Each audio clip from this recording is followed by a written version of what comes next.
The holographic display flickered in the command center of the Terran vessel Retribution, casting blue shadows across Brooklyn's face. She stood rigid, her knuckles white against the edge of the console as the footage played for the 7th time. Colony 7, 3,000 souls gone, Commander. Declan's voice cut through the silence, steady but strained. The Council is demanding we respond through diplomatic channels. Brooklyn didn't turn. On the screen, the Zetherian fleet departed the smoking ruins of what had been a peaceful settlement. Families, children, scientists who had never held a weapon. The Council can go to hell, she said. Quietly, Declan moved closer, his reflection appearing in the dark glass beside hers. They're threatening to revoke our charter. The other species are saying this is exactly why humans shouldn't have military autonomy. They massacred civilians. Declan, her voice cracked. They broadcast it. They wanted us to see. I know deep. She spun to face him, and he saw the tears she'd been fighting. The Zetherians think we're soft. They think a century of peace has made us forget what we are.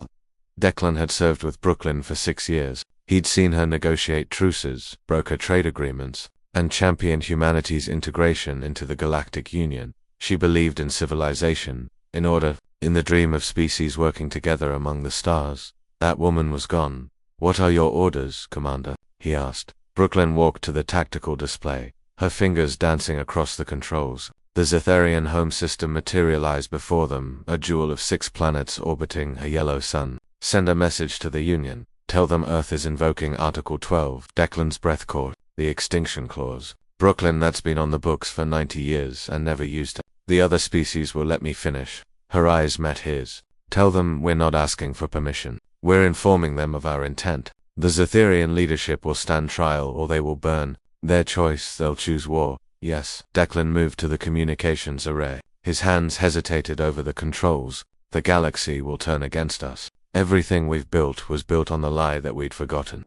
Brooklyn pulled up archival footage, grainy videos from Earth's bloodiest conflicts, images humanity had buried in shame when they reached for the stars. They think our peaceful last 100 years erased 10,000 years of being apex predators. They think we evolved past our nature. Maybe we did. No. She zoomed in on the Zetherian fleet composition, dreadnoughts, carriers, ships designed to intimidate. We chose to be better. But choice goes both ways, Declan. We can choose to stop. He sent the message. Across the command center, crew members fell silent as the declaration transmitted. Across quantum channels to every corner of the Union, Brooklyn's voice, cold and clear. This is Commander Brooklyn Jung of the Terran Defense Fleet. The Zetherian Empire has committed an act of genocide against human civilians. We are done being civilized. We are done asking permission to defend ourselves. Zetherian leadership will surrender for trial within 72 hours, or we will show the galaxy what humanity restrained for a century. The silence after was deafening.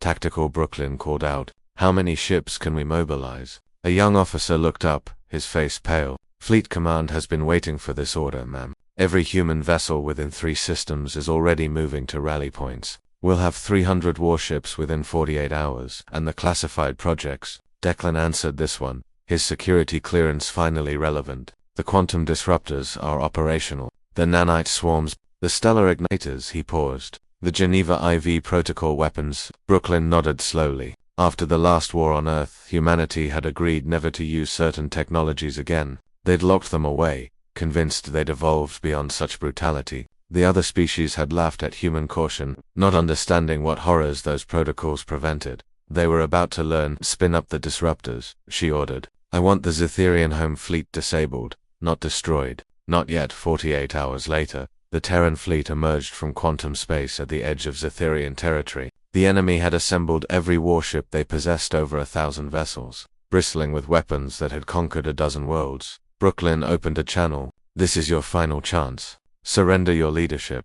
The Zetherian War Master's response dripped with contempt. "You are 300 ships against our thousands. Your peace has made you weak, human." "No," Declan said quietly, watching his console. "Our peace made you forget we had a choice." Brooklyn gave the order. The quantum disruptors fired invisible, unstoppable waves that passed through shields like they weren't there. Across the Zetherian fleet, power systems failed. Weapons went dark. Life support flickered.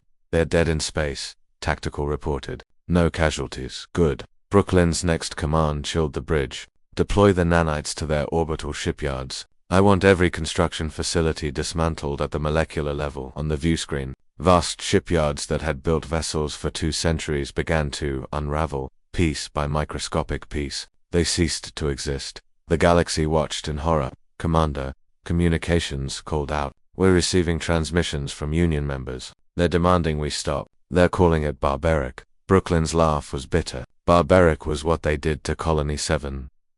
She gestured at the disabled fleet. This is mercy. Tell the Union that humanity spent a century proving we could be civilized. The Cytherians spent an afternoon proving they couldn't. We're simply speaking a language they understand. Declan pulled up a new display. The Cytherian government is hailing us. Put them through.